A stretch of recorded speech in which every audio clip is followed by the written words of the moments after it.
Mari kita jelajahi perjalanan hidup dan pemikiran Ibrahim Kallen dengan cara yang sederhana dan mudah dipahami, sambil menjaga alur logis agar kamu bisa mengikuti dengan nyaman.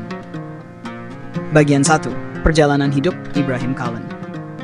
Ibrahim Kallen lahir pada tahun 1971 di Turki. Ia tumbuh dalam lingkungan yang kental dengan tradisi intelektual Islam dan budaya Turki modern.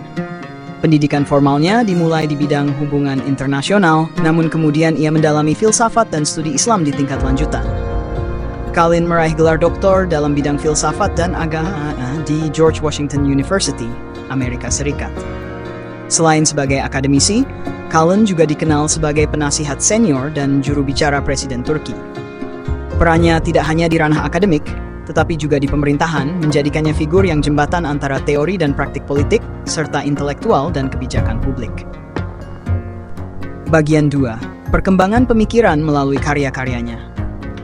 Pemikiran Ibrahim Kallen berpusat pada pemahaman Islam kontemporer yang berakar pada tradisi, namun juga terbuka untuk dialog dengan dunia modern dan barat. Beberapa tema penting dalam karya-karyanya meliputi 1. Epistemologi Islam dan rasionalitas. Kallen menekankan pentingnya rasio dan wahyu dalam tradisi Islam, serta bagaimana keduanya bisa berjalan berdampingan tanpa saling meniadakan. Ia banyak membahas bagaimana Islam sebagai agama memiliki dimensi rasional yang kuat dan tidak bertentangan dengan ilmu pengetahuan. Dialog peradaban. Salah satu fokus Kallen adalah menjembatani pemahaman antara dunia Islam dan Barat. Ia menulis tentang pentingnya dialog lintas peradaban untuk mengatasi kesalahpahaman, konflik, dan stereotip. Dalam konteks globalisasi, ini menjadi sangat relevan. Filsafat politik Islam. Karya Kallen sering mengkaji bagaimana nilai-nilai Islam dapat diterapkan dalam konteks negara modern dan politik kontemporer. Ia memandang pentingnya mempertahankan nilai-nilai moral dan etika Islam dalam kebijakan publik tanpa harus menutup diri dari modernitas. Bagian 3. Tokoh dan kejadian yang menginspirasi. Ibrahim Kallen terinspirasi oleh tradisi besar filsafat Islam klasik, terutama tokoh seperti Al-Farabi dan Ibn Sina dalam bidang filsafat dan epistemologi. Al-Ghazali dalam upayanya menyelaraskan rasio dan wahyu, yang dikenal dengan filsafat transendentalnya dan pandangan tentang realitas dan pengetahuan.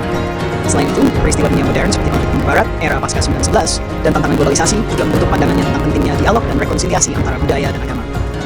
Bagian 4. Ringkasan dan esensi pemikiran Ibrahim Kallen. Secara garis besar, Kallen mengajak kita untuk memahami Islam bukan hanya sebagai sebuah agama yang tradisional dan tertutup, tetapi sebagai sebuah tradisi intelektual yang dinamis, rasional, dan relevan dengan tantangan zaman modern. Ia memperjuangkan keseimbangan antara iman dan akal, warisan dan inovasi, serta lokal dan global. Kalau kamu tertarik, saya bisa lanjutkan dengan membahas salah satu karya terkenalnya secara lebih rinci, menjelaskan konsep epistemologi Islam yang dikembangkannya, atau membandingkan pemikiran Ibrahim Kallen dengan filsuf Islam lain. Mau lanjut kemana?